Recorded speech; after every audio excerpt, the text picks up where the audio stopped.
He kōna ipurangi tēnei nā te reo irirangi o Aotearoa.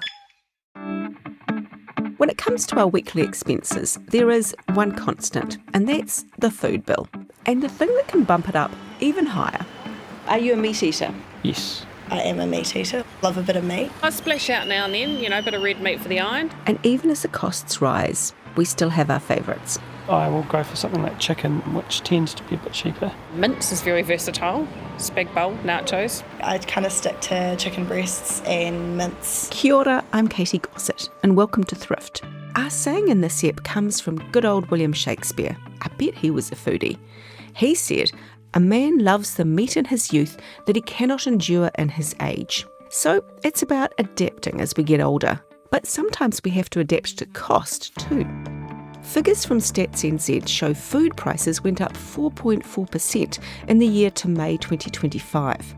And if you break it down into food groups, the meat, poultry and fish group went up 5.4%. And yet, as we just heard, people are still very much eating it. I guess what we can take from Shakespeare's quote is adapting to change is the key. So let's find out how. Hello. I get your cerveloy. That's Christchurch butcher Lisa Willert greeting one of her regulars. He didn't want to be recorded, but we're going to come back to this transaction a little later. It is $6 for you today. But now a bit more about Lisa. I'm owner and operator of Everybody's Butchery in Addington, Christchurch. It was set up in 1906, so it's actually thought to be the oldest still running butchery in Christchurch. Lisa's been in charge for 12 years, and she came a long way to take over the reins. Originally, I was born in Germany. She was brought up in a small village of 3,000 people near Frankfurt. That's why when I moved to Christchurch, it was a big city for me. Growing up in the village, she originally wanted to be a joiner, but was told that girls couldn't do hard labour. Then she looked for a butchery apprenticeship, and that was hard too. They always said, "You're female, you can't work." Finally, she found a butcher who already had women on staff. Instead of lifting everything, he has installed like lift. You push a button and the crane came down to actually hook the animals up. 3 years later, she packed her meat glove, a chainmail glove that protects her hand when she's deboning. Because I'm a left-handed, that's why I wasn't sure if that's available here. And took up a job offer in New Zealand. I just wanted to see something of the world. That means I just applied for a random job. And she's now been here for 16 years, raising a young family with her husband Jan, a fellow German. Now, Lisa, like everyone else, has seen meat prices go up. The meat plan tells us what things cost when we buy it. And then, of course, everyone wants to make a wee bit of a living. So at the consumer end, what can we do? Tip 1 is all about the basics, and Lisa's first suggestion kind of surprises me. You don't always have to have meat. I didn't really expect that from a butcher. In fact, in her household, they only eat meat 3 to 4 times a week. Your body is not made for it. It's just people's choice that they eat 7 times a week of meat. But you shouldn't. A lot of us also probably use slow cooking techniques to make a cheaper cut a bit more tender. Shin and chuck and blade, what you can either roast or you can slow cook. And another thing to chuck in the slow cooker with that. Beef kidneys or lamb's fry.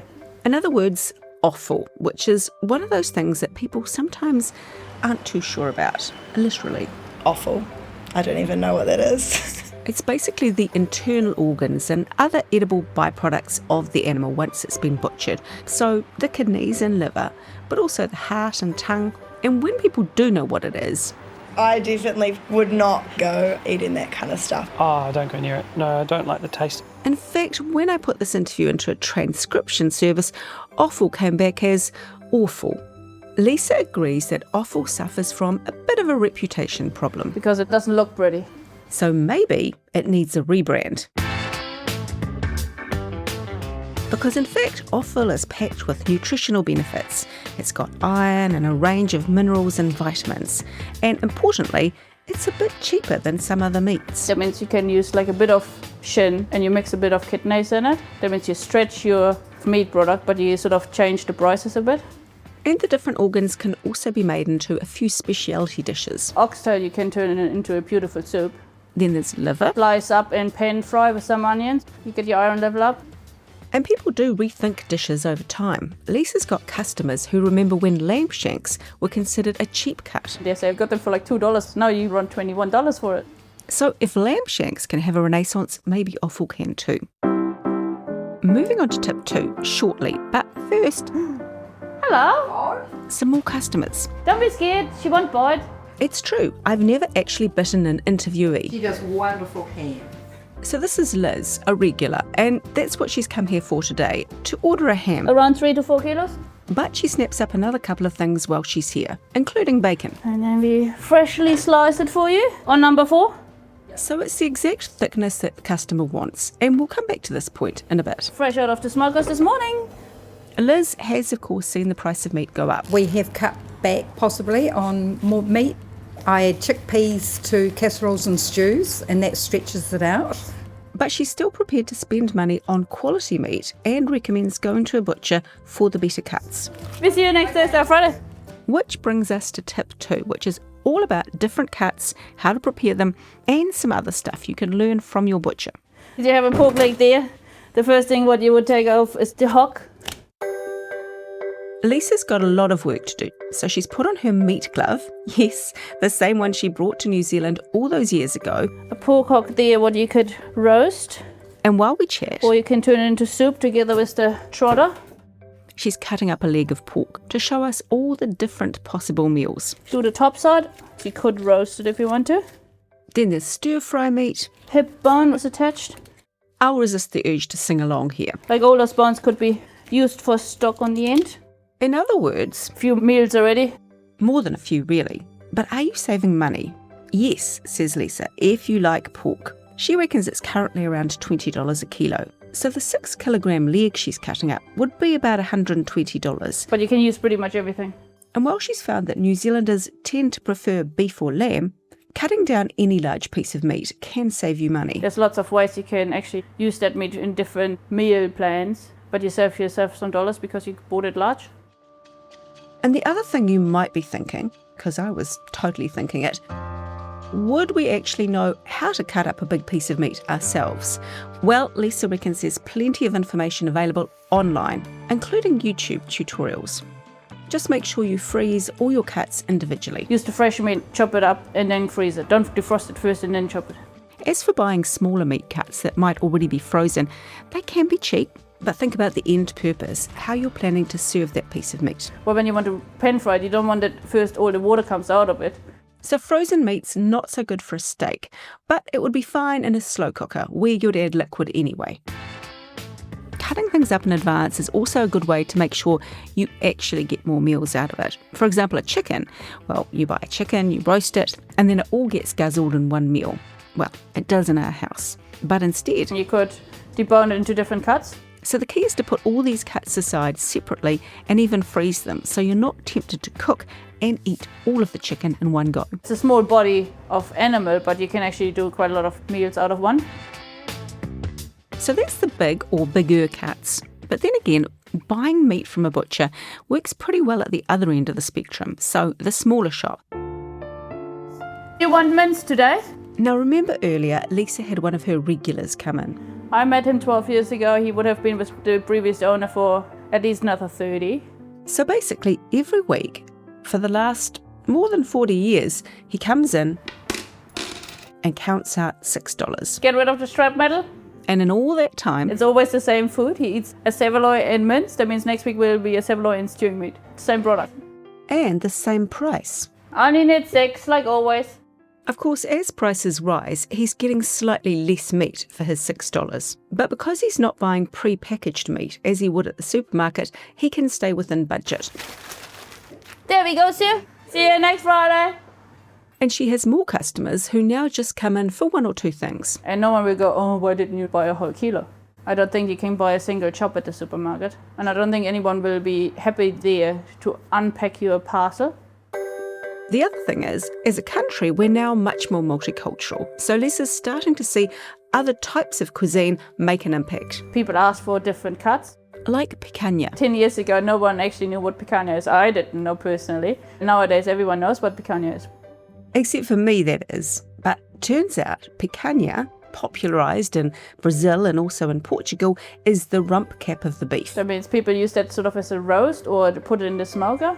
And the new dishes can be thrifty options, as well as interesting discoveries. Like this morning we had a lady who was from the Philippines and she asked for pork belly cut into chunks. I said, what is she doing with that? And she goes, some sort of Filipino soup I never heard of. So Lisa's learning too, and it's well worth asking your butcher about different ways to prepare a cut. Like sometimes if that sounds so yummy, we normally ask the customers if they share the recipes. Some people are drawn by Lisa's own cultural approach to butchery. Just having a look. We heard about the shop. That's right, you can have a look.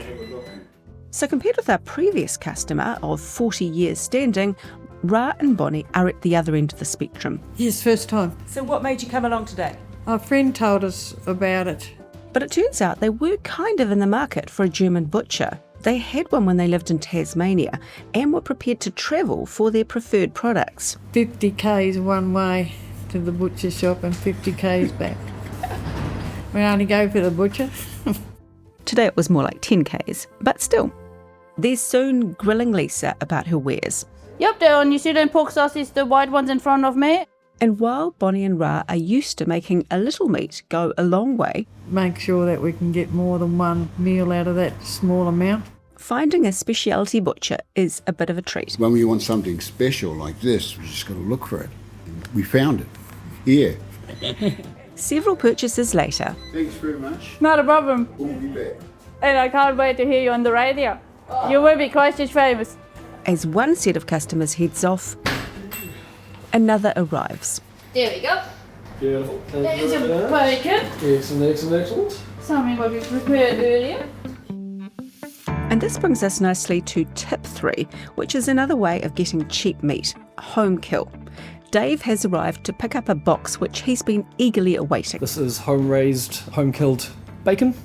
Lisa's approved by the Ministry for Primary Industries to process home kill, and it makes up about 40% of her business. Fantastic that we can get it processed into bacon and all sorts of small goods, which definitely helps offset the cost of living.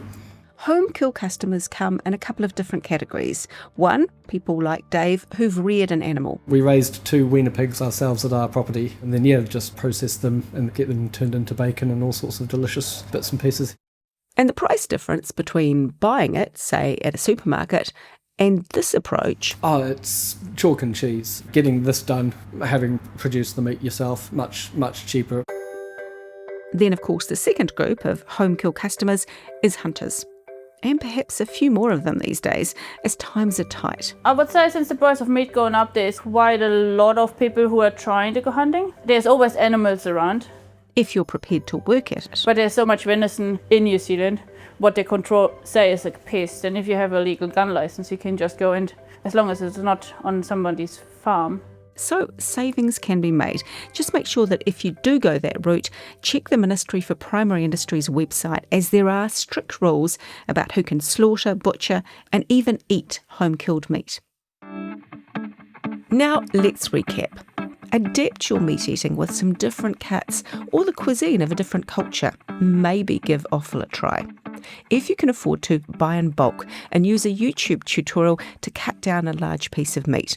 Consciously divide up your cuts for specific meals. Look into home kill if you have time and space to rear an animal. And check out your local butcher shop for advice, but also for customised cuts so you buy only the amount you need. Next time on Thrift, we visit Te Oraka, a second-hand enterprise run by students for students at the University of Otago. It provides clothing, transport and even employment opportunities. It all runs on a circular economy and the profits go back towards helping students. To hear that episode and others, follow and listen to Thrift on your favourite podcast app. Many thanks to my guest in this episode, German butcher and now Christchurch businesswoman Lisa Willert. This podcast was produced and presented by me, Katy Gosset. Nate McKinnon recorded the sound and video. It was engineered by Alex Harmer, and Tim Watkin is the executive producer of podcasts and series. If you'd like to get in touch or share a tip, contact us at thrift@rnz.co.nz. Thanks for joining us. Ka kite.